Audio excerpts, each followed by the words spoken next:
muna. Chairman Kasi- Congressman Marcoleta.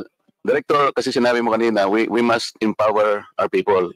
Tama naman yun. We have to enlighten our people because if our people are able to distinguish what is fake and what is true, sila lang, they can always repel.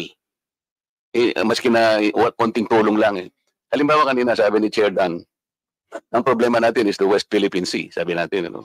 But sinong agency ng government ang nag-empower sa ating mga kababayan para malaman nilang complications ng West Philippine Sea? Isipin po natin, sir, there is nothing as West Philippine Sea. Wala po yun. That is a creation by us. Sa totoo lang po, kahit nabasahin mo yung ating mapa or what, there is no West Philippine Sea. Ang West Philippine Sea, yun po yung area na kiniklaim natin, ito yung exclusive economic zone. The complications of the West Philippine Sea has not been explained to our people. Kaya po, nagiging vulnerable tayong lahat. Ang sinasabi nila, inoccupy daw ng China ang ating territory.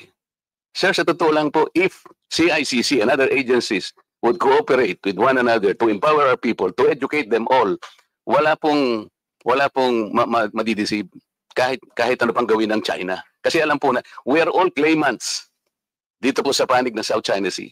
Several of us, Philippines, China, Vietnam, hindi po natin alam ang Vietnam has the most features occupied in the South China Sea. They had 22, China is 14, tayo, 8, Malaysia, 14, Taiwan, 1.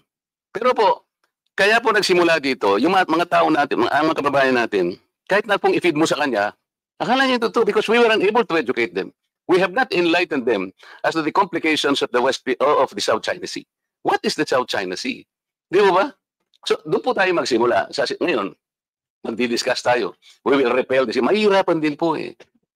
So nagiging biktima po lahat ng kababayan natin. Kahit na po dito sa ating kapulungan ngayon, hindi pa nila alam kung ano-ano po ba ino-occupy ng China.